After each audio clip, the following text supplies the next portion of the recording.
hari Senin 12 Rabiul Awal tahun ke-11 Hijriah, bersamaan dengan hari lahirnya Rasulullah, hari Senin tanggal 12 Rabiul Awal tahun ke-11 Hijriah, Allah perintahkan kepada malaikat Jibril, Jibril, kau turun jemput kekasihku Muhammad, cabut nyawanya, dengan catatan tanya dulu, jika dia sudah mau lakukan tugasmu, tapi jika belum mau tunda tugasmu sampai dia mau. Panggil 3 malaikat menyertaimu, Mikail, Israel, Israfil. Turunlah malaikat.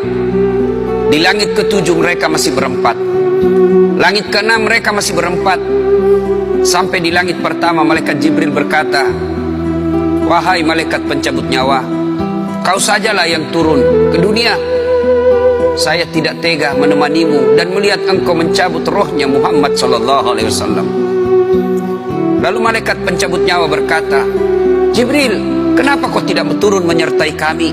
Bukankah selama ini engkau yang menyertai Rasulullah? Bukankah selama ini engkau yang menemui Rasulullah? Kami tidak pernah menemui Rasulullah.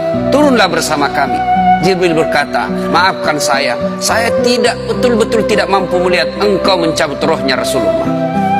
Turunlah 4 malaikat ini. Lalu malaikat mengetuk pintu Rasulullah, ketuk rumah Rasulullah.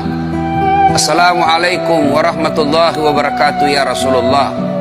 Nabi dalam rumah menjawabnya, waalaikumsalam warahmatullahi wabarakatuh. Fatimah membuka pintu, ternyata tidak ada orang di depan pintu. Rasulullah lalu bersabda, sudah ada di samping saya. Malaikat pencabut nyawa berkata, ya Muhammad, hari ini aku diperintah Allah untuk mencabut ruhmu. Menurutmu bagaimana? Rasulullah menjawabnya, wahai malaikat, 24 nabi dan rasul senior saya, 24 nabi dan rasul pendahulu saya, setelah mereka melaksanakan tugas, mereka pun menghadap kepada Allah. Hari ini saya siap menghadap, tapi saya lihat ini ada keanehan. Apa ya Rasulullah? Mana malaikat Jibril? Kok tidak ada di antara kalian? Mana sahabat saya? Mana Jibril? Malaikat pencabut nyawa berkata, Jibril menunggu di atas langit, dia tidak datang untuk menyertai kami. Lalu Nabi perintahkan, kau panggil dulu. Ada perkara yang penting yang ingin saya tanyakan kepada Jibril. Setelah itu saya siap menghadap kepada Allah. Naiklah malaikat pencabut nyawa dan berkata kepada Jibril, ya Jibril, engkau dicari sahabatmu, turunlah engkau menyertai kami. Turun malaikat Jibril, lalu ketemu dengan Nabi. Nabi bertanya kepada Jibril, ya Jibril, kalau hari ini aku harus menghadap kepada Allah, tolong berikan saya berita gembira, tolong perdengarkan saya kalimat yang nikmat di telinga saya. Lalu Jibril bersabda, ya Muhammad, saya dapat berita gembira dari Allah.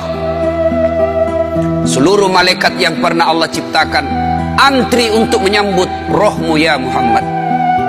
Apalagi ya Jibril, ya Muhammad, seluruh nabi 24 haram masuk surga sebelum engkau lebih dulu.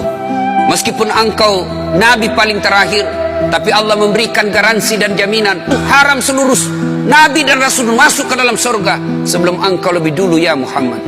Nabi mengucapkan alhamdulillah. Apalagi ya Jibril, ya Muhammad, jika engkau punya dosa dan kesalahan, Allah telah mengampuni dosa dan kesalahanmu. Nabi bersabda alhamdulillah.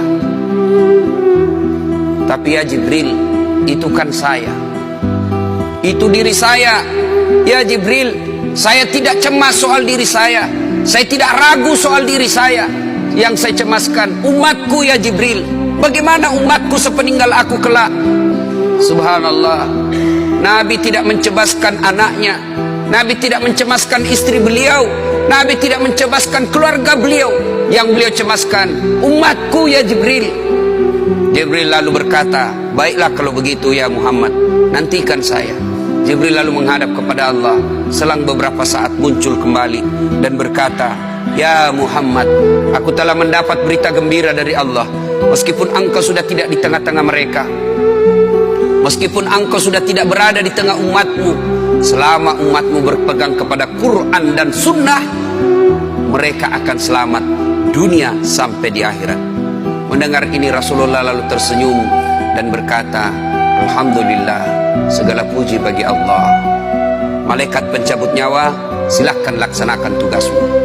Jibril mundur, majulah malaikat pencabut nyawa melaksanakan tugas dan berkata, kalau bahasa kita, ya Muhammad, maafkan saya, saya tidak mampu melakukan ini, tapi ini perintah dari Allah. Lalu Nabi bersabda, laksanakan tugasmu, saya pun siap melakukannya. Mundur malaikat Jibril, majulah malaikat pencabut nyawa melaksanakan tugasnya. Keluar rohnya Rasulullah, perlahan-perlahan meninggalkan telapak kaki Rasulullah. Telapak kaki Rasulullah menggigil naik ke atas betis Rasulullah, naik ke paha Rasulullah, sampai ke perut. Bercucuran keringat Rasulullah, keluar keringat Rasulullah di wajah Rasulullah. Malaikat Jibril lalu berpaling. Nabi lalu bersabda, wahai malaikat Jibril, kenapa engkau palingkan mukamu? Apakah engkau jijik melihatku? Apakah kau jijik melihat wajah saya? Jibril bersabda, ya Muhammad, ketahuilah demi Allah yang menguasai segala-galanya, tidak aku jijik melihat mukamu ya Muhammad. Aku tidak tega melihat engkau menghadapi sakaratil maut. Aku tidak mampu melihat engkau menghadapi sakaratil maut. Nabi lalu bersabda, ya Jibril, ketahuilah, andai saja Allah tidak cinta kepadaku, andai saja Allah tidak sayang kepadaku, betapa sakitnya sakaratil maut ini, tapi aku mohon kepada Allah, ya Allah, jangan engkau timpahkan sakitnya sakaratil maut ini kepada umatku. Bebankan seluruh penyakit sakaratil maut ini, bebankan seluruh sakitnya sakaratil maut ini hanya kepada aku. Jangan engkau berikan umatku ya Allah. Begitulah cintanya Rasulullah kepada kita.